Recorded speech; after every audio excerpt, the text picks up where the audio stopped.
pessoal, boa noite. Sejam bem-vindos ao canal Angelus Domini, uma conexão direta com o céu.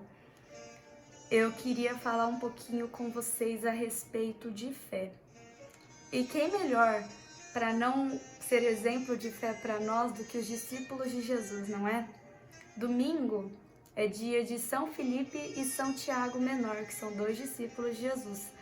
Apesar deles não terem uma história em conjunto, tipo alguma relação, lógico, que eles viveram seguindo Jesus, eles eram discípulos, eles têm o mesmo dia, porque ambos foram sepultados no mesmo lugar, em Constantinopla, até a queda de Constantinopla, que levou todas as relíquias religiosas para Roma, e hoje lá eles estão, em Roma. São Tiago era parente de Jesus, um parente distante de Jesus. Ele era filho de Alfeu e de Maria Cleófas. São Paulo apóstolo chamava ele de irmão de Jesus, apesar de que a gente sabe que Jesus não teve irmãos. São Tiago Menor, ele foi mártir da Igreja Católica e foi o responsável por santificar a cidade de Jerusalém.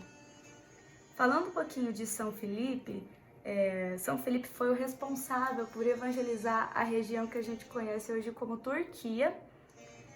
E ele também morreu como um mártir e virou um santo e morreu em Hierópolis. E depois foi levado para Constantinopla, que depois foi levado para Roma com São Tiago Menor. Agora voltando um pouquinho para a fé, os discípulos foram as pessoas que no início tiveram mais fé quando conheceram Jesus. Apesar de que eles viram os milagres, eles seguiram Jesus tendo fé. Quando Jesus morreu, lá em março, que a gente comemora, no sábado santo, que Jesus estava morto, todos os discípulos perderam a fé nele. Todos, porque todos viram ele morrendo. Só teve uma única pessoa que não perdeu a fé. Que a igreja se concentrou totalmente nessa pessoa. Na sexta, depois que Jesus morreu, e no sábado, enquanto Jesus não tinha ressuscitado. Essa pessoa foi Maria. Ela foi a única que não perdeu a fé em momento algum nos planos de Deus na vida dela. E depois disso, Jesus volta, né? Jesus ressuscita, também para restaurar a fé dos discípulos. Jesus sabia os planos que os discípulos iam ter aqui na terra, o que eles iam ser responsáveis por trazer tantas pessoas para eles, para Jesus.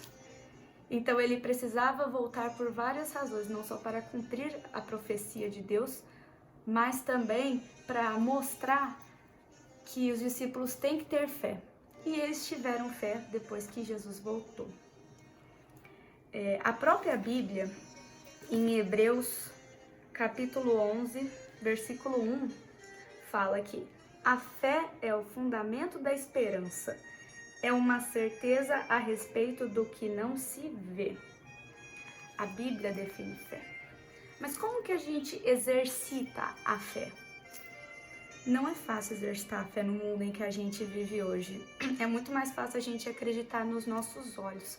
Só que Deus pede para que a gente os feche e acredite nele, independente das circunstâncias que a gente vive e de que tudo acontece ao nosso redor. O mundo pode cair, mas a gente tem que fechar os olhos e acreditar que Deus está colocando a mão lá embaixo para segurar a gente. A gente não vai cair com o mundo. Isso é uma certeza que nós temos que ter. E Deus quer que você tenha fé para que Ele opere em você e que você seja exemplo para todo mundo, para que todo mundo creia em Deus. Ele quer que você seja exemplo de fé na vida da sua família, na vida de alguém do seu trabalho, na sua relação.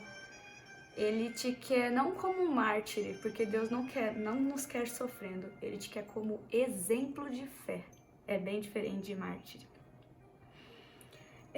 A própria igreja primitiva lá atrás fez muitas provas de fé com várias pessoas. Depois que Jesus foi ressuscitado, que começou realmente os planos que Deus tinha traçado não só para os discípulos, mas para todas as outras pessoas que começaram a seguir Jesus, foram planos muito difíceis. Essas pessoas não negaram sua fé em nenhum momento. Elas foram até o final. muitas executadas, muitas pessoas torturadas. E mesmo assim, elas não negaram a fé que elas tinham em Deus e nos planos de Deus pra gente. Mas como que a gente traz isso pra hoje? Como que é ter fé hoje? Hoje no nosso mundo, a gente vive uma perseguição cristã em alguns lugares. Existem vários lugares no mundo, não é o nosso caso aqui no Brasil. Aliás, pode até ser em alguns lugares, mas de uma maneira bem pior.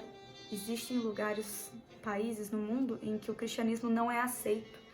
E que se você é cristão, se você pratica a fé cristã, se você tenta ir em alguma missa, fazer alguma coisa, você é perseguido, você é morto, você é torturado, até você mudar de religião, negar sua fé. Senão você é morto mesmo e é isso mesmo. Eles não têm outra opção a não ser te matar se você não nega a sua fé. Mas isso, apesar de ser hoje, ainda está um pouco distante de nós. Nós aqui, como é ter fé para nós? Muitas vezes a gente, por ser jovem, por frequentar determinados lugares, a gente tem uma mentalidade diferente, as pessoas tiram sarro da gente, elas tiram sarro do que nós cremos. E isso acaba sendo um tipo de humilhação pra gente, querendo ou não. Só que a gente não pode se abalar, porque o plano de Deus é muito maior do que essas pessoas que nos humilham, que falam, ou que nos proíbem às vezes de exercitar a nossa fé. A própria Bíblia traz vários exemplos de fé que são mais antigos, como Abraão, Moisés, a própria Maria, que foi o centro da igreja, como eu já disse, enquanto Jesus estava morto. E eu vim falar, para encerrar o vídeo, de um específico, que foi o apóstolo Paulo. No Atos dos Apóstolos, capítulo 16, versículo 22 a 25, ele fala: o povo insurgiu-se contra eles.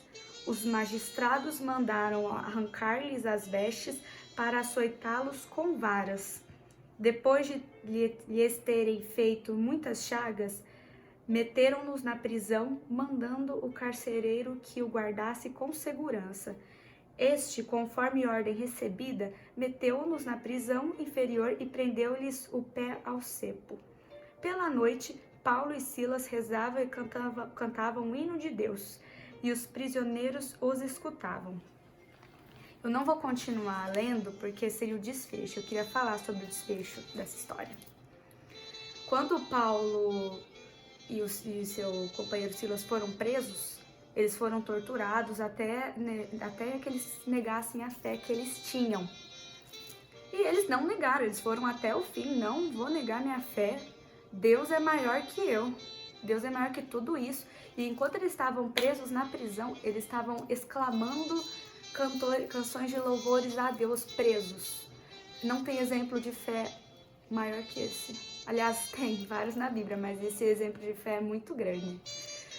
A ponto de que, na continuação da história, acontece um terremoto que balança a cela em que eles estavam, quebra a porta e quebra as correntes das pernas deles, e eles podem sair. Deus não abandonou eles na fé que eles tinham. Deus jamais esqueceu deles, como Deus também não vai esquecer de você.